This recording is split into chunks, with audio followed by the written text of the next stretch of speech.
लग रही है, आपको लग रहा है ना कुछ भी नहीं है ये तो, है ना?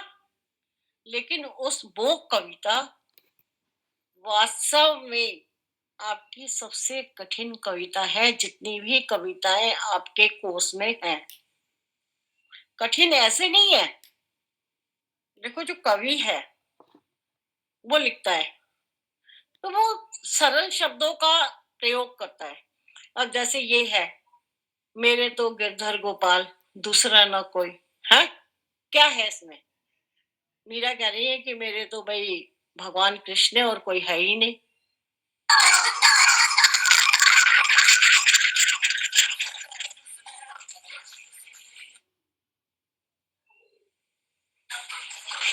मैम आवाज में खुशी खुशी हो रहा है। ये पता नहीं आपके इसमें ही हो रहा है, कौन बच्चा कर रहा है ये? और मैंने ये रियाज गुप्ता कौन है? ये तो हमारी क्लास का नहीं है कोई। ये तो डांस सा कर रहा है। हाँ मैम ये झूले में बैठा है। ये कौन है? आउट कौन है भाई ये? मैम ये कौन सा वानर आ गया? मैम असामाजिक तत्व आ रहे हैं इसमें। हाँ कौन सी जनजाति आ देश का भविष्य बन गया रहा है। मैम? वानर सेना। तभी तो हमारा देश कौन सा भाई ये? एडवर्टाइजमेंट है ये तो वही हमारी क्लास का नहीं था। रियाज सोच बदलो, देश बदलेगा। बोल दी। Yes, ma'am.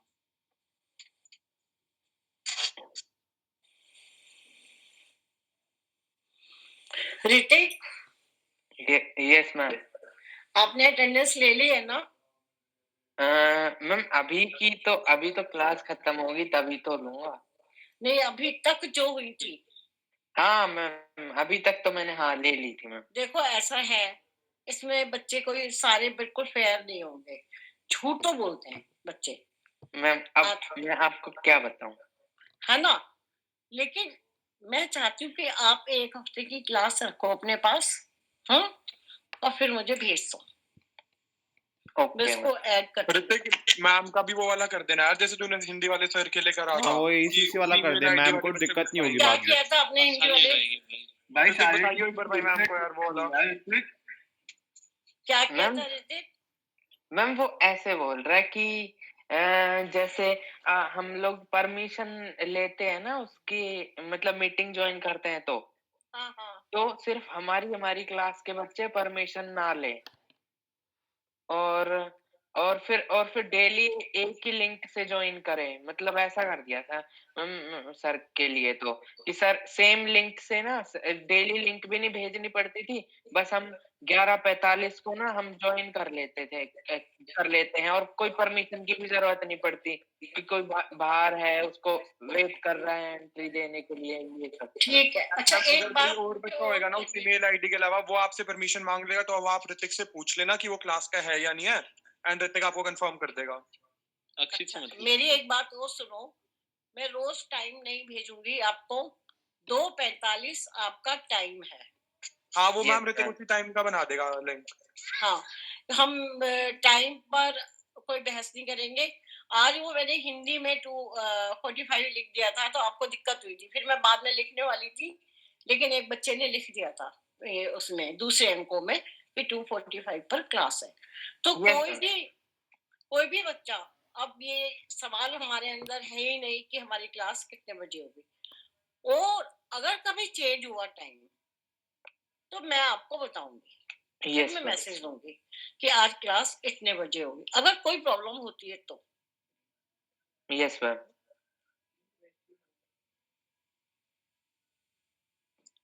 करें क्लास अब शुरू? Yes, ma'am. हाँ ma'am. yes ma'am, कर। जी मैम।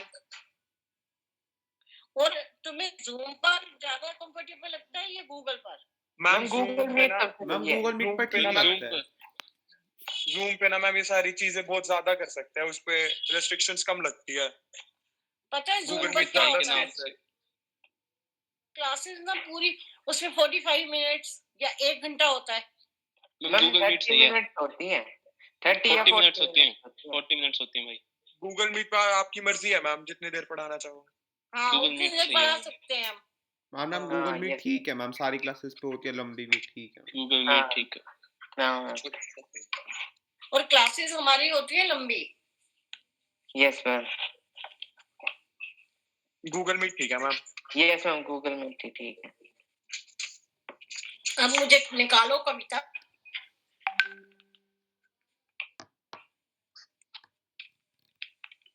निकाल ली मैम। निकाल ली, कौन पढ़ेगा? हाँ, मैम एक मिनट, मैं निकाल रहा हूँ। अच्छा, ये इसमें क्लासेस होती है ना, इसमें हम सामने से तो देख नहीं पाते, अच्छे से परिचय नहीं हो पाता है। हाँ मैम वो तो है ही, लेकिन अब क्या कर सकते हैं। मैम तोड़ती पत्थर मैम पढ़नी वो थी ना? तोड़ती पत्थर ना? हाँ, हाँ यस मैम, वो मैं पढ़ूं या फिर कोई हाँ। और पढ़ सकता है? पढ़ो भाई, प्रतीक भाई सर पढ़ो। 2 लाइनें पढ़ोगे? ठीक है मैम, मैं स्टार्टिंग की वो एक पैरा पढ़ रहा हूँ। मैम मैं प्रेजेंट वह कर देता हूँ तोड़ती ताकि सब लोग देख पाए। हाँ चल ठीक है, कोई बात नहीं, कर दे। ओके।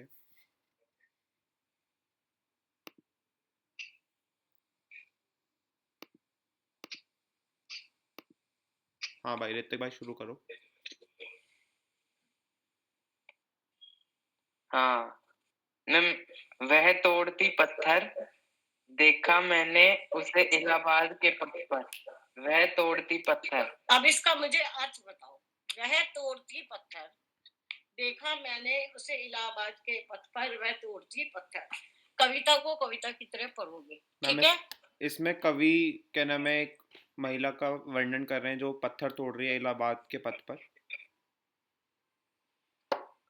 आपको बस ये नजर आया ना, क्योंकि भाई यही लिखा है उसने, लेखक ने, कवि ने, निराला ने, सूर्यकांत त्रिपाठी निराला ने। यस मतलब सर। क्या होता है कि जिस समय इन्होंने लिखा, देश गुलाम था, आजादी के लिए संघर्ष कर रहा था, और उस समय छायावाद चल रहा था।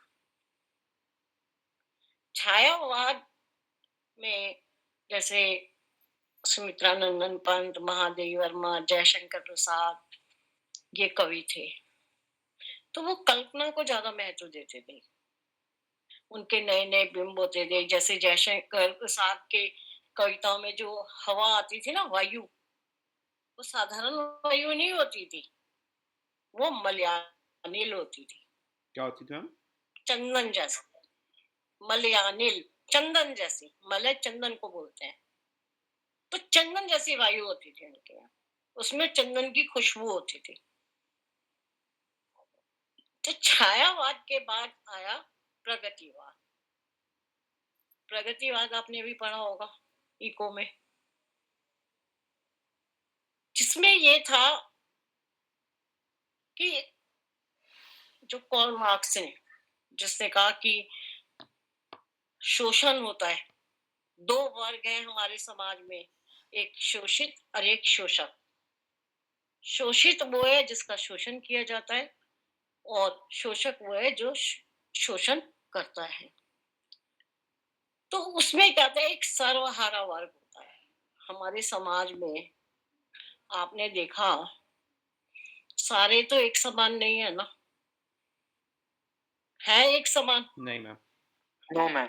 नहीं मैम। सबसे पहले एक निम्न वर्ग, और उससे पहले भी जो माइनस में है, निम्न वर्ग से भी जो माइनस में है।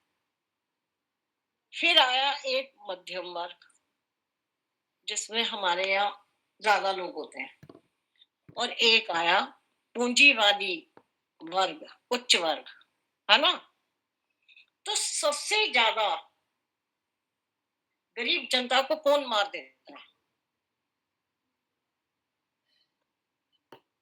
कौन मारता है सबसे ज्यादा गरीबों को? अमीर लोग। जो सबसे ज्यादा उच्च वर्ग होता है। हाँ, पूंजीवादी, ये मारते हैं।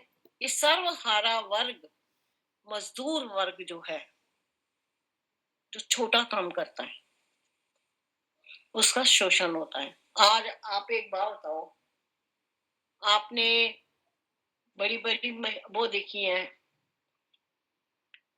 बिल्डिंग देखिए, गगनचुंबी अट्टालिका जिसे बोलते हैं, आकाश को छूती हुई अट्टालिकाएं, भवन, महल, बिल्डिंग, वो कौन बनाता है? वो मजदूर। मजदूर बनाते हैं, और मजदूर की पत्नी भी बनाती है। तो उनके पास क्या रहने के लिए मकान होते हैं? No ma'am. नो मैम, नहीं वो उसी में रह लेते हैं, सब नहीं, मैम। बोलोगे, जवाब दोगे। वो लोग कहाँ रहते हैं? उसी बिल्डिंग में मैम जो बना उसी रहे हैं। बिल्डिंग के साइड में मैम वो झोपड़ी सी नहीं बना देते? हाँ, वो मैं- क्या करते हैं, वो तो खुद तो झुग्गी झोपड़ियों में रहते हैं, न जहाँ पानी है, बिजली है, खाने के लिए नहीं है, नालियां बराबर में से निकल रही हैं, कोई सुविधा उनको नहीं है। जो इतने बड़े भवन बनाता है, महल बनाता है, जो गगन को छूते हुए प्रतीत होते हैं, वो कितने गरीब हैं। वो रहते हैं झुग्गी झोपड़ियों में, उनके लिए तो रहने के लिए मकान भी नहीं है। दूसरा, मकान की बात छोड़ो, रोटी, कपड़ा और मकान, तीन चीजें बहुत जरूरी होती है ना। Yes ma'am. उनके पास न रोटी है, न कपड़ा है, न मकान है। मकान छोड़ो, लेकिन रोटी और कपड़ा तो चाहिए ना। वो दोनों चीजें बहुत जरूरी है, और दोनों ही चीजें उनको नहीं मिलती, उनके पास है ही नहीं। अब एक बात बताओ, जब आप बड़े बड़े महल बनाते हो, भवन बनाते हो, वो किस चीज पे टिके होते हैं? नींव पे। नींव पर। अगर नींव कमजोर होगी तो जो भवन है, आज कितने बड़े बड़े पुल गिर जाते हैं, है ना, फ्लाईओवर बनते हैं, वो गिर जाते हैं। तो अगर नींव मजबूत होगी तो जो भवन है वो भी मजबूत होगा। उस भवन की नींव है ये मजदूर। उन्हीं के ऊपर, उनके परिश्रम के ऊपर, उनकी मेहनत के ऊपर, उनकी ईमानदारी के ऊपर ये भवन टिके होते हैं, जिन्हें हम कहते हैं कि गगन चुंबी अट्टालिकाएं, है ना। इतना परिश्रम, अथक परिश्रम करने के बाद उनको क्या मिलता है? कुछ भी नहीं मिलता। मजदूर, कारीगर दिन रात परिश्रम करते हैं, उनको कुछ नहीं मिलता। तो ये होता है शोषण। पैसा कौन खाता है? बिल्डर, पूंजीपति। मेहनत करता है मजदूर। कितना गैप है इन दोनों के बीच में, कितना अंतराल है ना। कितना अंतर है दोनों के बीच में। एक बनाता है और एक खाता है, एक मेहनत करता है, दूसरा ऐश करता है। तो उन्होंने यही बताया कि देखो, हमारे समाज में पुरुष तो करते ही हैं। ये कितनी संवेदनात्मक स्थिति है कि एक महिला गर्मी के दिन बिल्कुल तपती हुई लू, और वो सड़क पर पत्थर तोड़ रही है। ये पत्थर तोड़ना उसके जीवन की सबसे बड़ी विडंबना है। विडंबना कैसे है बताओ?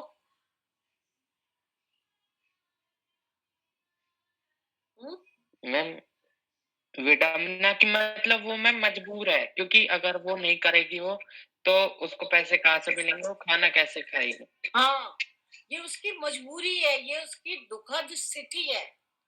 ऐसी स्थिति है जिसका सामना उसको करना पड़ेगा। अगर वो नहीं करेगी तो उसके घर में खाना नहीं बनेगा, उसके बच्चे भूखे मर जाएंगे। ये उसके जीवन का सबसे दुखद पक्ष है। आपको देखने में तो लग रहा है निराला जी ने लिखा वह तोड़ती पत्थर, देखा उसे मैंने इलाहाबाद के पथ पर, है ना। पत्थर तोड़ रही थी और मैंने उसे इलाहाबाद के पथ पर देख लिया। लेकिन उसके जीवन की कहानी आपने देखी, कितनी दुखद है।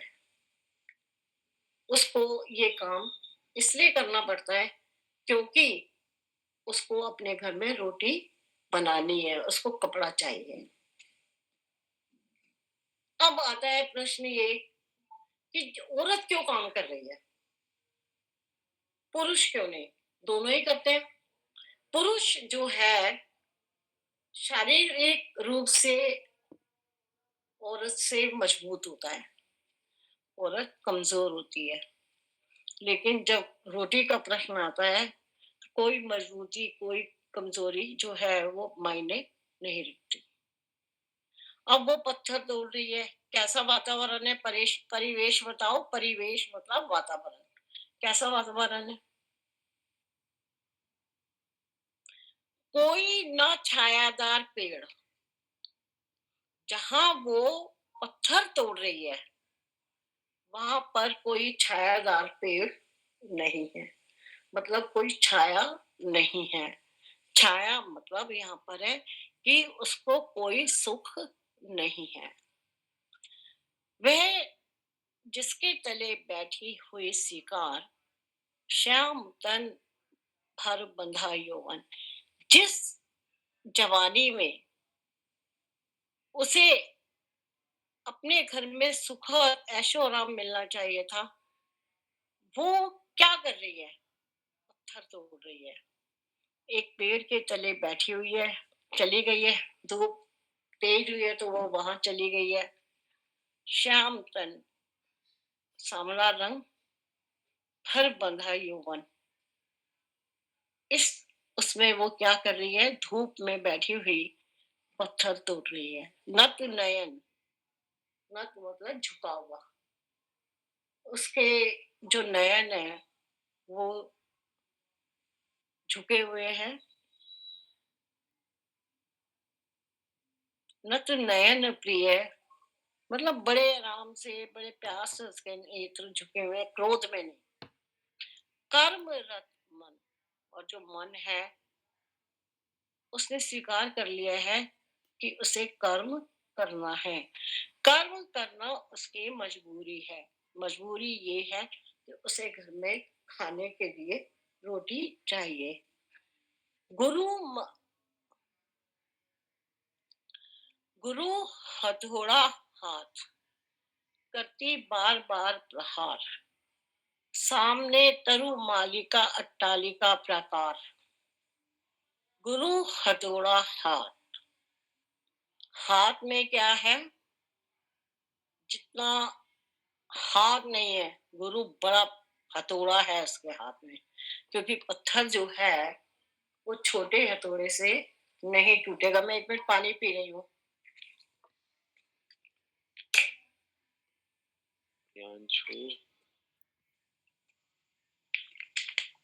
समझ में आ रहा है ना? हाँ जी ma'am. Yes ma'am, yes ma'am, yes ma'am. जैसे भी कहूँ हाँ तो जी वो मैम। क्या है? हाथ में इतना बड़ा हथौड़ा, क्योंकि पत्थर तो छोटे हथौड़े से नहीं टूटेगा। इतना बड़ा हथौड़ा उसके हाथ में, और ये तो है नहीं कि एक बार उसने हथौड़ा मारा और पत्थर बातें नहीं करो। पत्थर के भी छोटे छोटे टुकड़े करने हैं, तो क्या करती है वो? बार बार उनके ऊपर प्रहार करती है, मतलब बार बार तोड़ने का प्रयास कर रही है। वो तो ये काम कर रही है, लेकिन सामने उसने देखा तरु मालिका एक पेड़ है जिसमें चमेली के फूल जैसे हैं, उसकी बेल लगी हुई है। बहुत बड़ी अट्टालिका भवन है, और उस भवन के ऊपर तक वो जो बेल है वो चढ़ रही है। तो उस स्थिति में जब चारों तरफ एक अच्छा वातावरण है, पर कोटा बना हुआ है, भवन बना हुआ है, और वो क्या कर रही है? बेचारी पत्थर को तोड़ रही है, बार बार उसके ऊपर प्रहार कर रही है। खुंदक में नहीं कर रही, गुस्से में नहीं कर रही। उन्होंने ऊपर ही लिख दिया है, नत नयन प्रिय कर्म रत मन, गुस्से में नहीं कर रही, प्यार से तोड़ रही है। और भरी धूप में चढ़ रही थी धूप, गर्मियों के दिन, गर्मी हो और ऊपर से धूप हो, सोने पे सुहागा। जिसमें कि आदमी दिल्ली की गर्मी की धूप और इलाहाबाद जहाँ नदियां होती हैं, ये सब होते हैं, वहां की जो धूप होती है वो बहुत गहरी होती है।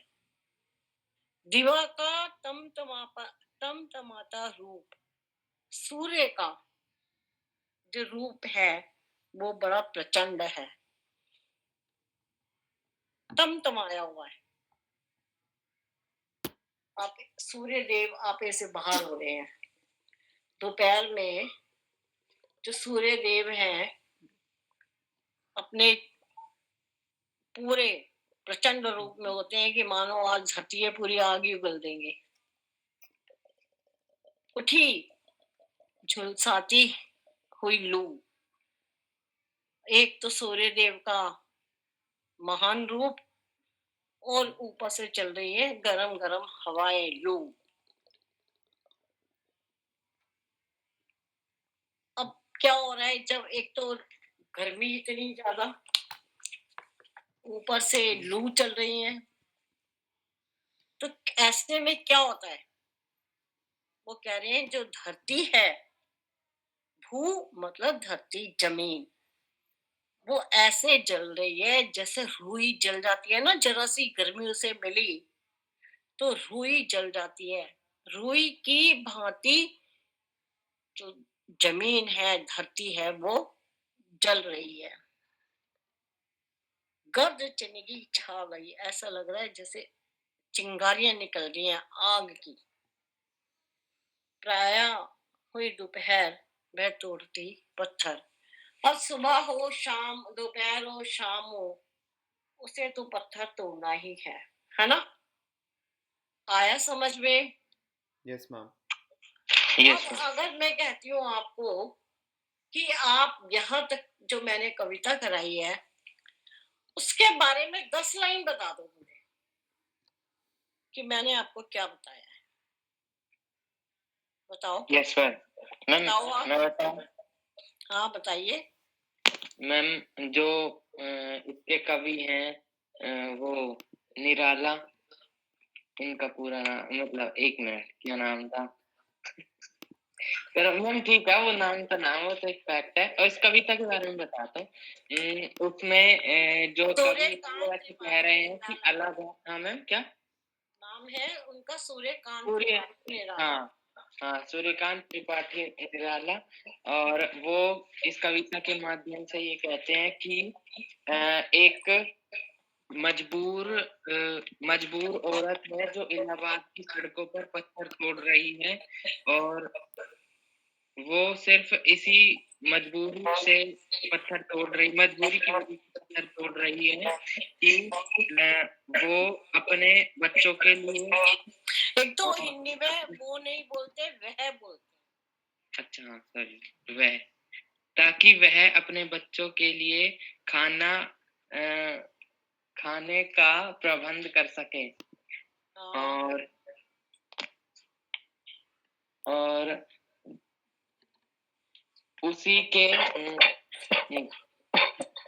जहाँ पर वो औरत पत्थर तोड़ रही है, उसी के साइड में बड़े भवन है, उसी के बगल में बड़े भवन है, जो यह दिखाते हैं कि जो दो समाज के दो वर्गों को दिखाते हैं, जो ये दिखाते हैं कि जो सामने भवन बने हुए हैं बड़े बड़े, गगन को छूते हुए, आसमान को छूते हुए, ये किसने बनाए हैं?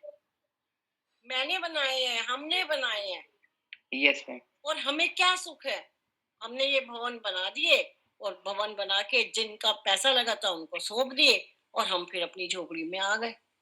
हमें क्या सुख मिला? कुछ भी नहीं मिला।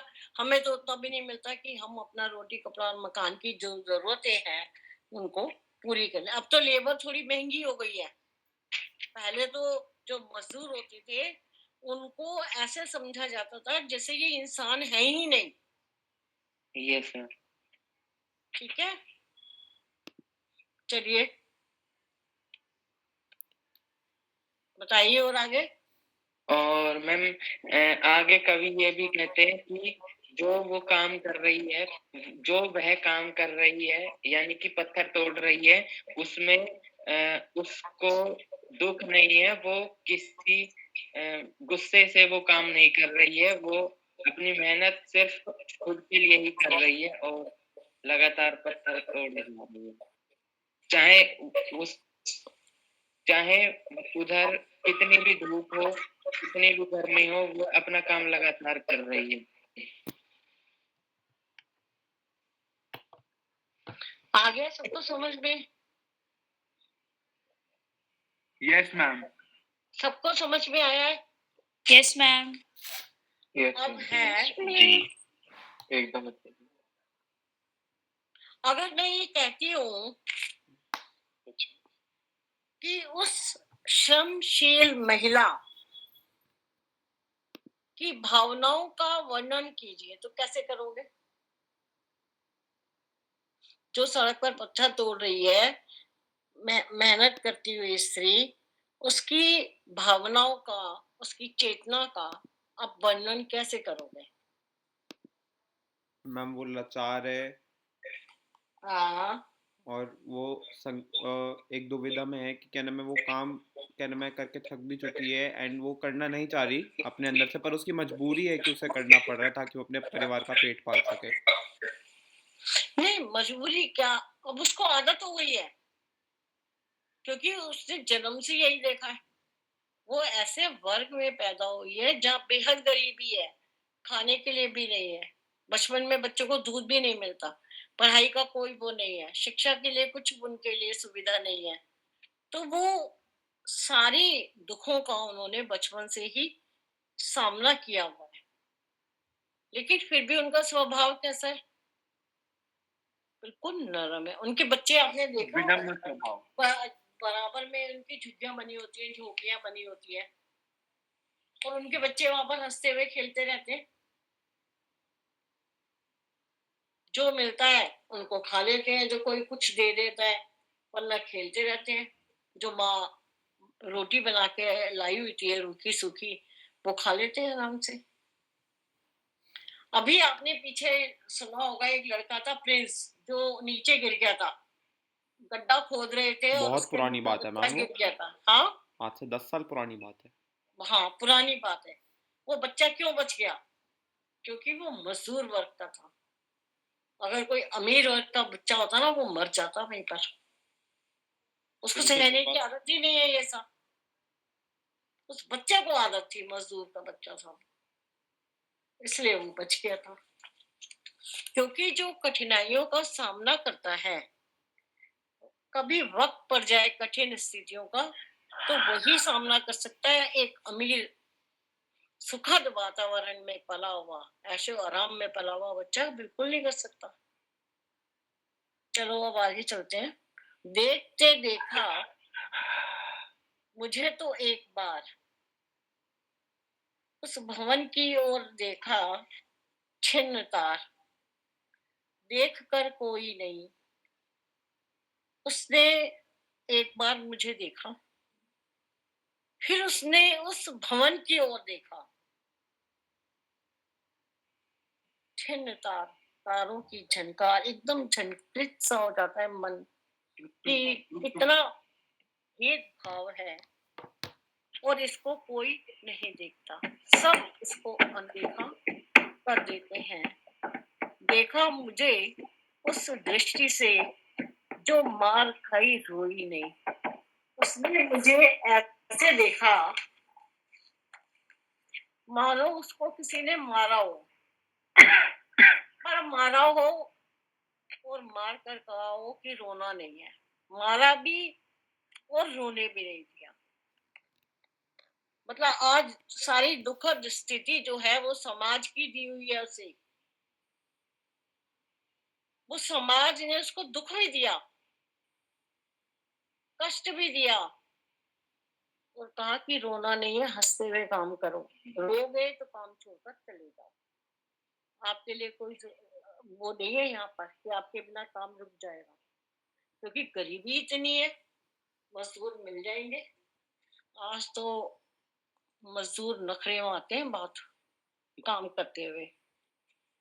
हम लोग जो है मध्यम वर्ग या अमीर वर्ग उनके पीछे भागता है मजदूरों पे।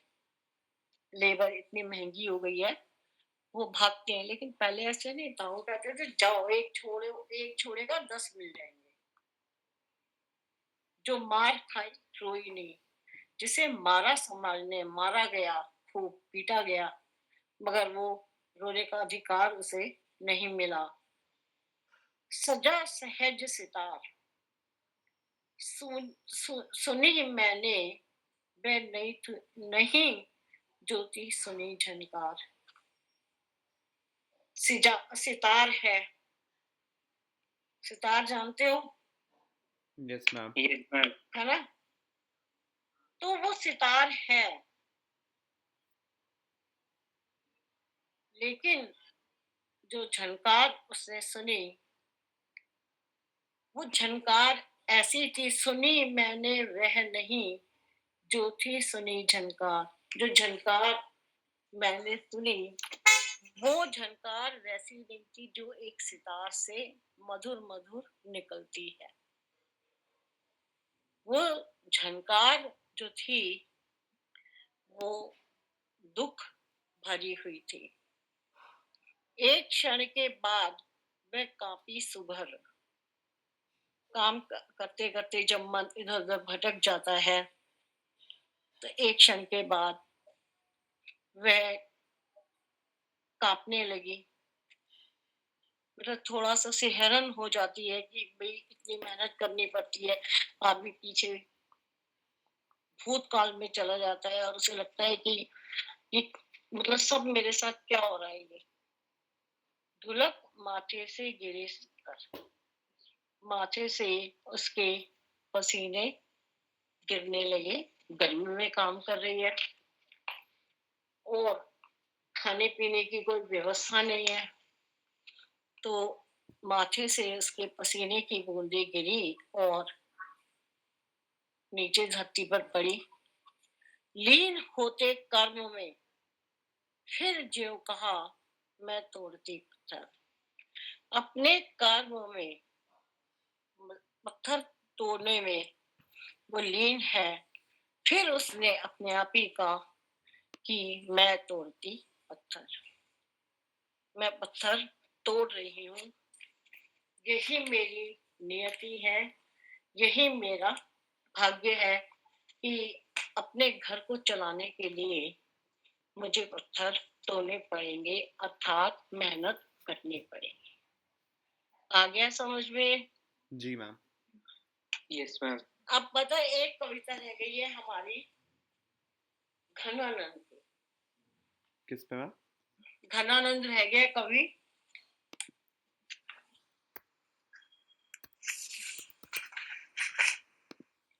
देखो कबीर हमने कर लिया,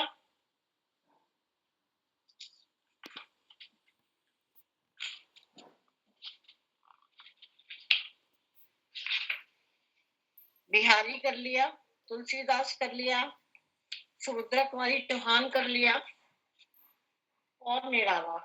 अब एक हमारे रह गए हैं घनानंद। तो घनानंद जो है उनको करने के लिए आपके पास किताब तो नहीं है, लेकिन जो आपने गूगल पर निकाला होगा घनानंद को भी देखा है आपने, घनानंद को गूगल करके। Yes ma'am.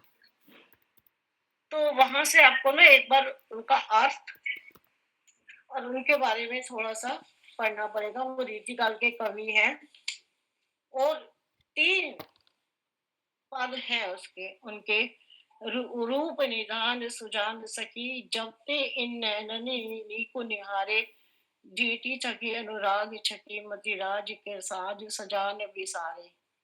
ये सारी आपको अर्थ जो है वो समझने पड़ेंगे, तभी ये कविता आपको समझ में आएगी। मंडे को मंडे को ये कविता नहीं करेंगे। अब मैं थोड़ा सा इतिहास आपको करूंगी। इतिहास में 4 काल है, आदिकाल, मध्यकाल, रीतिकाल और आधुनिक काल। और आधुनिक काल में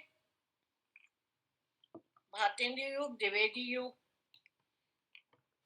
छायावादी युग, प्रगतिवाद, प्रयोगवाद, नई कविता, ये सब है।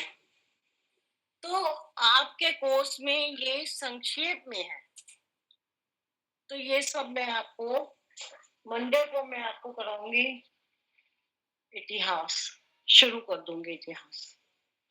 इतिहास से हमें ये फायदा होगा कि जो हम कवि करके आए हैं, जिनकी व्याख्या हमने अभी की है, वो हमें अच्छे से समझ में, हम उनके बारे में भी फिर थोड़ा और अधिक जान जाएंगे। तो जब आपके एग्जाम में परीक्षा में पूछा जाएगा प्रश्न कि आप मान लो बिहारी का साहित्यिक परिचय दीजिए, तो आप वहां पर उनका परिचय जो है वो आप डिटेल में बता सकोगे। समझ गए? Yes ma'am. यस हाँ। तो हम मंडे को करेंगे इतिहास। इतिहास में हम करेंगे आदिकाल।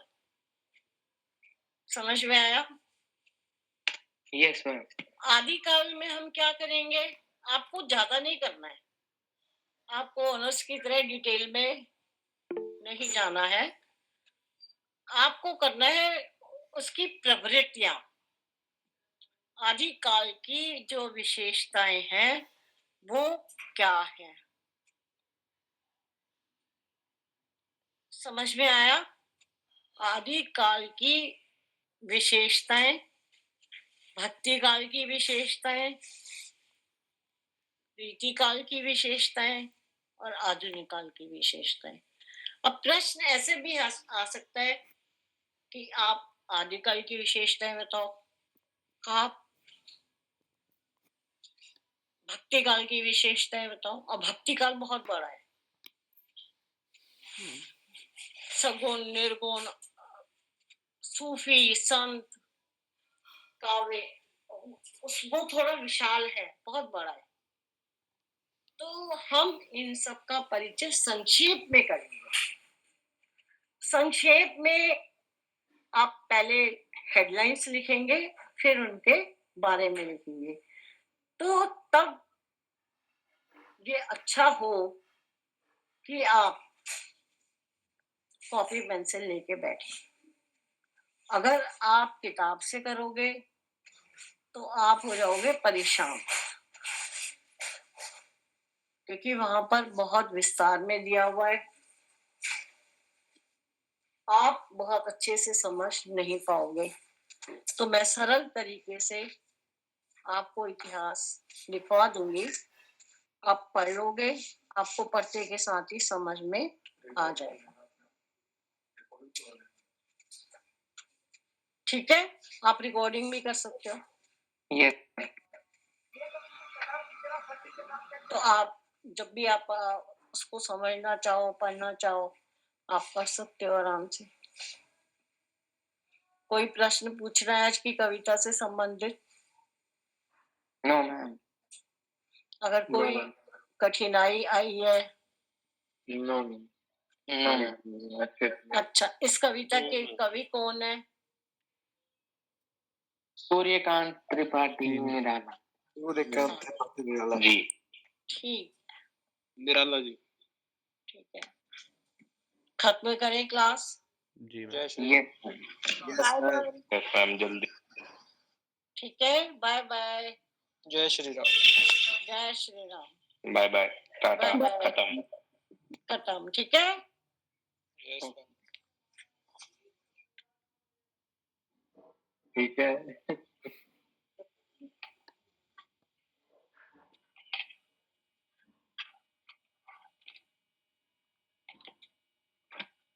कल तो छुट्टी है ना सारे सब्जेक्ट्स की। हाँ। संप्रेषण की नहीं है। ये ना बोलो यार। ये ना बोल भाई, जिस दिन होती है उस दिन नहीं ली जाती। भाई अपनी नहीं है उसकी है वो। विशाल को वो संप्रेषण वाला सर बहुत पसंद है, इसलिए ऐसा अरे कर अब रहा है। आया तू आतिश से? मैं तो बहुत देर से आया हूँ, 3 बजे आ गया था।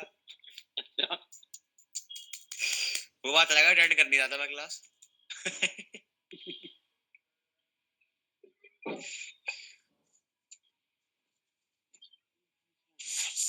तोड़ती पत्थर। पर क्यों?